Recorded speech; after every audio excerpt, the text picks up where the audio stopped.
Welcome to Tamil Joy. வீடியோக்குள்ள போறதுக்கு முன்னாடி நீங்க இன்னும் நம்ம சேனலை சப்ஸ்கிரைப் பண்ணலனா மறக்காம சப்ஸ்கிரைப் பண்ணிக்கோங்க.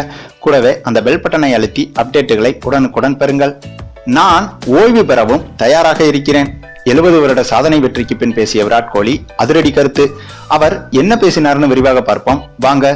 ஆஸ்திரேலியாவுக்கு எதிரான டெஸ்ட் தொடரை வென்று சரித்திர சாதனை படைத்த இந்திய கேப்டன் விராட் கோலி வெற்றி பெற்ற பிறகு அவர் பேசிய போது, இந்திய அணிக்கு கிடைத்த இந்த வெற்றியை விட வேறெந்த வெற்றியும் எனக்கு பெருமை சேர்த்ததில்லை. கடந்த ஒரு வருடமாக நாங்கள் தொடர்ந்து சிறப்பான ஆட்டத்தை வெளிப்படுத்தி வருகிறோம். அதற்கு கிடைத்த பரிசாகத்தான் இதை பார்க்கிறேன். இந்த தொடரில் ஒவ்வொரு வீரர்களும் சிறப்பாக விளையாடினார்கள். அவர்களை கேப்டனாக இருந்து நான் வழி நடத்தியது எனக்கு கிடைத்த வரம் என்றுதான் நினைக்கிறேன். எங்களது அணி வீரர்கள் அனைவரும் சிறப்பாக செயல்பட்டனர். குறிப்பாக புஜாரா, மயங்க் அகர்வால், ரிஷப் பண்ட் போன்றோர்கள் தரமான விளையாட்டை வெளிப்படுத்தினார்கள்.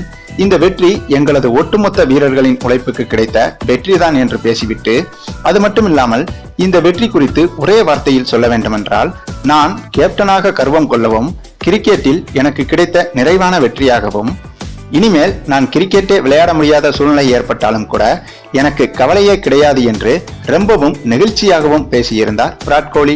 அதாவது இனிமேல் ஓய்வு பெற்றாலும் கூட இந்த வெற்றி எனக்கு போதும் என்ற கருத்தை மறைமுகமாக பேசியிருந்தார் விராட் கோலி. ஆனால் அவரே தற்போது ஓய்வை அறிவித்தாலும் கூட ரசிகர்கள் அவரை விடமாட்டார்கள் என்பதும் குறிப்பிடத்தக்கது. சரி, நீங்க இப்ப சொல்லுங்க, நம்ம இந்திய கேப்டனின் இந்த நெகிழ்ச்சியான கருத்தை பற்றி நீங்க என்ன நினைக்கிறீங்கன்னு உங்களுடைய கருத்துக்களையும் கமெண்ட்ல தெரிவிங்க. இந்த வீடியோ உங்களுக்கு பிடித்திருந்தால் லைக் பண்ணுங்க, உங்க ஃப்ரெண்ட்ஸ்களுக்கு ஷேர் பண்ணுங்க. தேங்க்ஸ் ஃபார் வாட்சிங்.